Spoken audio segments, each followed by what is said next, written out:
मावळ तालुक्यातील कुंडमळ्यात इंद्रायणी नदीवरील जीर्ण पूल कोसळून 4 मृत्यू, 51 जण जखमी। पूल 30 वर्ष जुना असल्याची माहिती।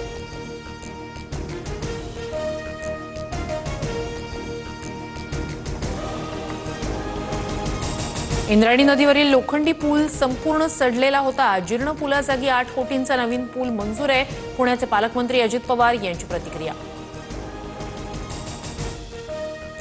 जिथे पाण्याचा प्रवाह जास्त अशा पर्यटन स्थळांवर न जाण्याचं आधीच आवाहन केलं होतं।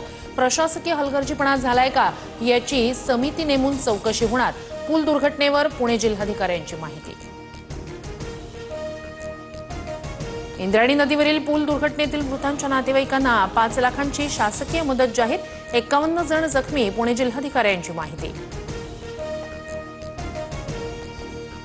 पंतप्रधान मोदींसह अमित शहांची मुख्यमंत्री फडणवीसांसोबत फोनवरून चर्चा। मावळ पूल दुर्घटनेची माहिती घेतली तर अमित शहांकडून ट्विट करत संवेदना व्यक्त। काल घडलेल्या विविध दुर्घटनांमध्ये 21 मृत्यू झाल्याची माहिती। इंद्रायणी नदी पूल दुर्घटना, केदारनाथमधील हेलिकॉप्टर कोसळणं, नदीपात्रात बुडून अशा विविध घटनांमध्ये लोकांनी प्राण गमावले। मुंबई आणि उपनगरात काल रात्रीपासून पावसाच्या सरी। मुंबईत रात्रभर पाऊस, सायन आणि दादरचे रस्ते जलमय। रात्री 2 ते पहाटे 5 पर्यंत फोर्ट परिसरात सर्वाधिक 74 मिलीमीटर पावसाची नोंद। रत्नागिरी जिल्ह्यात पावसाची जोरदार बॅटिंग। आजही पावसाचा रेड अलर्ट। प्रमुख नद्यांच्या पाणी पातळीत वाढ। आज शाळांची घंटा वाजणार। पहिल्या दिवशी शाळेत प्रवेशोत्सव आणि पाठ्यपुस्तक दिन साजरा केला जाणार।